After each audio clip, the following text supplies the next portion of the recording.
2019 తర్వాత జరిగిన పరిణామాలు మన రాష్ట్ర చరిత్రలో ఒక చీకటి దిశగా చెప్పుకోవచ్చు. 14-19 మధ్య కాలంలో జరిగిన ఆర్థికాభివృద్ధి వృధా అయింది. గత ప్రభుత్వం 2019లో తన పదవీ కాలాన్ని ఎంతో విధ్వంసకర ధోరణితో ప్రారంభించింది. ప్రజావేదికను కూల్చేసింది. విద్యుత్ కొనుగోలు ఒప్పందాలను రద్దు చేసింది. 3 రాజధానుల నమూనాతో ప్రజలను అయోమయానికి గురిచేసింది. పారిశ్రామిక వ్యతిరేక విధానాన్ని అనుసరించింది. పెట్టుబడిదారుల విశ్వాసాన్ని మరియు రాష్ట్ర బ్రాండ్ విలువను దెబ్బతీసింది. నీటిపారుదల రంగాన్ని పూర్తిగా విస్మరించింది.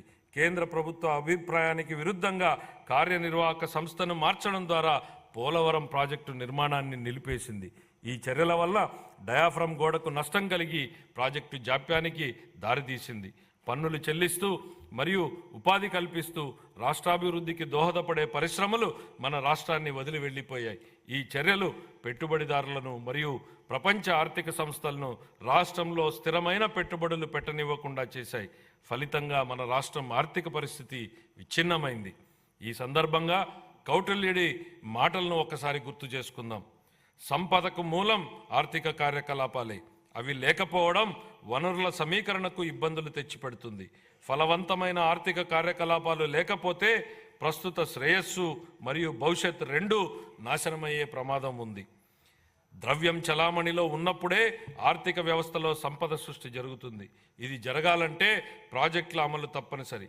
కానీ గత ప్రభుత్వం ఉత్పాదకత మూలధన వ్యయాన్ని నిలిపివేయడం ద్వారా 2014-19 సంవత్సరాల మధ్య అత్యంత వేగంగా అభివృద్ధి చెందుతున్న రాష్ట్రాలలో ఒకటిగా ఉన్న మన రాష్ట్ర ఆర్థిక వ్యవస్థ 2019-24 సంవత్సరాల మధ్య గడ్డు స్థితికి చేరుకోవడానికి కారణమయ్యింది.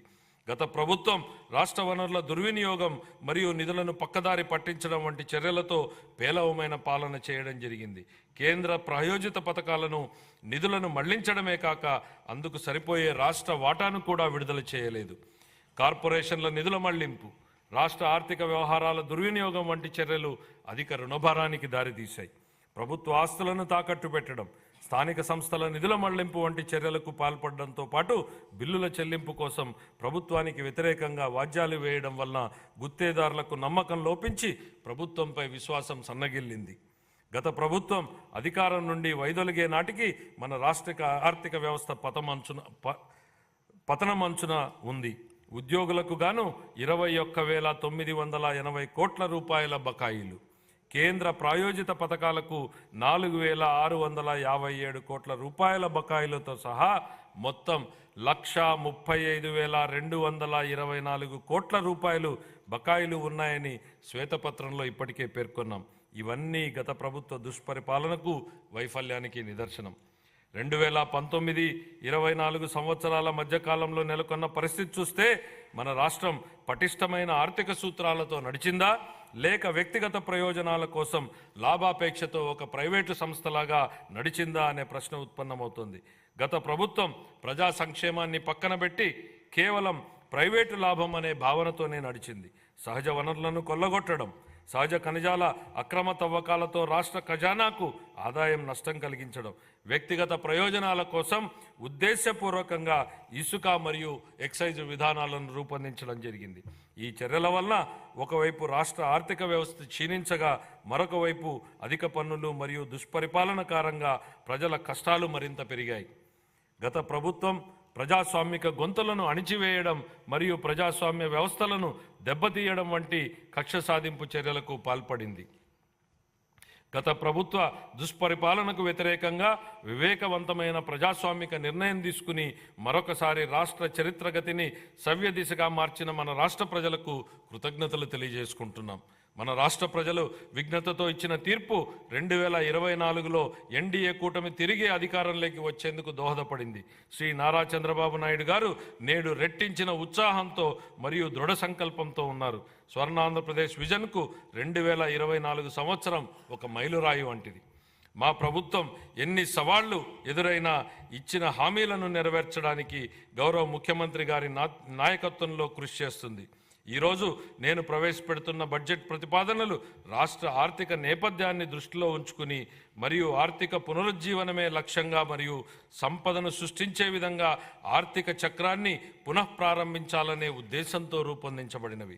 అన్ని శాఖలకు కేటాయింపులు ప్రతిపాదించే ముందు మా ప్రభుత్వానికి మార్గదర్శిగా నిలిచిన స్వర్గీయ ఎన్టీ రామారావు గారి మాటలను నేను గుర్తు చేసుకోవాలనుకుంటున్నాను. సమాజమే దేవాలయం, ప్రజలే దేవుళ్ళు. వ్యవసాయం మరియు అనుబంధ రంగాలు. ఈ సందర్భంగా నాకు తెలుగు పునరుజ్జీవనోద్యమ పితామహుడిగా పేరు పొందిన కందుకూరి వీరేశలింగం గారి ఆలోచనలు గుర్తుకొస్తున్నాయి.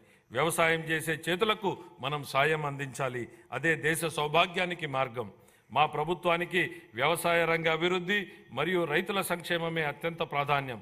మా వ్యవసాయ శాఖ మంత్రి గారు 2024-25 వ్యవసాయ బడ్జెట్ను ప్రవేశపెట్టేటప్పుడు వ్యవసాయ అభివృద్ధికి మా ప్రభుత్వం చేపట్టిన విధానాలను పూర్తిగా వివరిస్తారు. సూపర్ 6 హామీలలో భాగంగా మా ప్రభుత్వం అన్నదాత సుఖీభవ, ప్రధానమంత్రి కిసాన్ పథకం ద్వారా అర్హులైన రైతులకు పెట్టుబడి సాయం ప్రకటించింది. మా ప్రభుత్వం రైతుల సమగ్రాభివృద్ధికి పొలం పిలుస్తోంది. వడ్డీ లేని రుణాలు, భూసార కార్డుల పంపిణీ, వ్యవసాయ పనిముట్ల సరఫరా, భూసార పరీక్షల ప్రయోగశాలలు, పొలం బడి వంటి పథకాలను అమలు చేస్తోంది. 2024-25 ఆర్థిక సంవత్సరం రబీ కాలం నుండి పంటల బీమా పథకాన్ని సవరించడం మరియు స్వచ్ఛంద నమూనాన్ని అవలంబించడం వలన రైతులు వారి వ్యక్తిగత అవసరాల ఆధారంగా ఈ పథకాలలో పాల్గొనే స్వేచ్ఛను, వెసులుబాటును కల్పించడం జరిగింది. గ్రామీణ ఆర్థిక వ్యవస్థ స్థూల విలువను పెంచడంలో పశుసంవర్ధక రంగం కీలక పాత్ర పోషిస్తుంది. పశు సంపద మరియు కోళ్ల పెంపకం మన రాష్ట్రం దేశంలోనే 2వ స్థానంలో ఉంది. మన రాష్ట్రం గుడ్ల ఉత్పత్తిలో మొదటి స్థానంలోనూ, మాంసం ఉత్పత్తిలో 4వ స్థానంలోనూ, పాల ఉత్పత్తిలో 5వ స్థానంలోనూ ఉంది. వివిధ పథకాల కింద పశువులకు ఆశ్రయం, గ్రాసం మరియు వైద్య సహాయం అందించడం ద్వారా పశు సంపదను పెంచుతూ పశువులకు రక్షణ మరియు సంరక్షణ కల్పించాలని మా ప్రభుత్వం తీర్మానించుకుంది.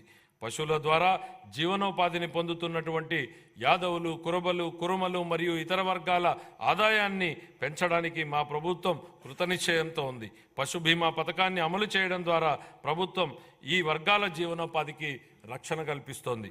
సాంప్రదాయ మత్స్యకారుల చేపల చెరువులను లీజుకు తీసుకోకుండా గత ప్రభుత్వం ఉత్తర్వులను జారీ చేసింది. దశాబ్దాలుగా చేపల చెరువులపై ఆధారపడి జీవనం సాగిస్తున్న మత్స్యకారుల ప్రయోజనాలను పరిరక్షించడానికి మా ప్రభుత్వం ఆ ఉత్తర్వులను ఉపసంహరించింది. 23,000 చేపలకు, వేటకు అనువైన బోట్లకు మా ప్రభుత్వం రాయితీపై డీజిల్ను అందిస్తోంది. వ్యవసాయ మరియు అనుబంధ రంగాలను ప్రోత్సహించడంలోనూ గ్రామీణ ప్రాంతాల అభివృద్ధిలోనూ సహకార రంగం కీలక పాత్రను పోషించే సామర్థ్యాన్ని కలిగి ఉంది. ప్రాథమిక వ్యవసాయ పరపతి సంఘాలను కంప్యూటరీకరణ చేయడం ద్వారా బలోపేతం చేసి రైతులకు ఆర్థిక సమీకరణను పెంచడం జరుగుతుంది. 2024-25 ఆర్థిక సంవత్సరంలో వ్యవసాయ మరియు అనుబంధ రంగాలకు 11,855 కోట్ల రూపాయల కేటాయింపును ప్రతిపాదిస్తున్నాను. సంక్షేమం. మన గౌరవ ముఖ్యమంత్రి గారు సంక్షేమం గురించి ఇలా అంటుంటారు: ప్రజలు ఎల్లప్పుడూ సంక్షేమం మరియు అభివృద్ధి, సుపరిపాలనను కోరుకుంటారు. వాటిని అందిస్తున్నంత కాలం ప్రజలు మనతోనే ఉంటారు. సంక్షేమం మరియు అభివృద్ధిని సమతుల్యం చేయాలనే విశ్వాసం 3 దశాబ్దాల కింద 1995లో ఉమ్మడి ఆంధ్రప్రదేశ్ రాష్ట్ర ఆర్థిక మంత్రిగా ఆయన చేసిన తొలి బడ్జెట్ ప్రసంగం నుంచే మనకు స్పష్టమవుతుంది అధ్యక్ష. ఆయన మాటల్లోనే, స్థూలంగా చెప్పాలంటే మా ప్రభుత్వ ప్రధాన ఆశయం పేదరిక నిర్మూలన, బడుగుల సంక్షేమమే మా పరమావధి.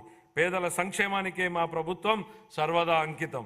అంత మాత్రాన రాష్ట్ర సర్వతోముఖాభివృద్ధి కుంటుపడనిస్తామని అనుకోవద్దు. ఆ పని ఎప్పటికీ జరగదు.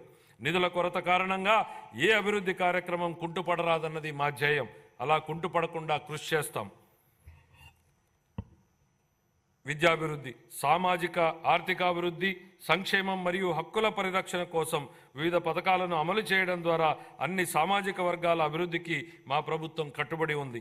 సంక్షేమానికి పెద్దపీట వేస్తూ స్వర్ణాంధ్ర 2047 దిశగా మేనిఫెస్టోలో ఇచ్చిన హామీలకు అనుగుణంగా మా ప్రభుత్వం ఎన్నో పథకాలను రూపొందిస్తోంది. మేనిఫెస్టోలో ఇచ్చిన హామీ మేరకు అధికారం చేపట్టిన వెంటనే సామాజిక భద్రత పింఛన్ను 3,000 రూపాయల నుండి 4,000కు పెంచడం జరిగింది. ఎన్టీఆర్ భరోసా పెన్షన్ పథకం ద్వారా 64,38,000 మంది పెన్షన్దారులకు నెలకు 4,000 నుండి 15,000 రూపాయల వరకు పెన్షన్లు అందుతున్నాయి.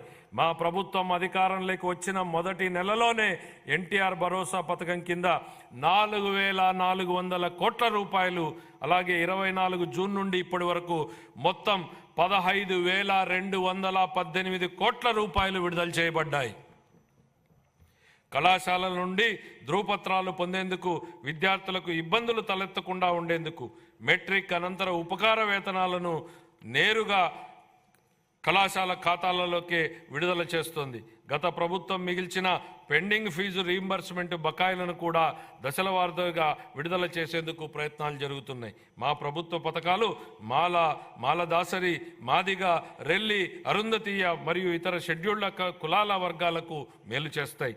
రజకులు, దూదేకులు, నాయీ బ్రాహ్మణుల వంటి సాంప్రదాయ వృత్తి సమూహకాలకు ఆధునిక వృత్తి పద్ధతుల ద్వారా వారి జీవనోపాధిని పెంపొందించడానికి ఆర్థిక సహాయం అందించాలని ప్రతిపాదించబడింది. సాంప్రదాయకంగా నైపుణ్యం కలిగిన నేత కార్మికులకు వారి నైపుణ్యాలను మెరుగుపరచడానికి వీలుగా ఆర్థిక సహాయం కూడా అందించడం జరుగుతోంది. మా ప్రభుత్వ పథకాలు వడ్డెర, వాల్మీకి, గౌడ, కళింగ, గవర, పద్మశాలి, బెస్త, సగర, ఉప్పర వంటి వెనుకబడినటువంటి తరగతులకు లబ్ధి చేకూరుస్తాయి.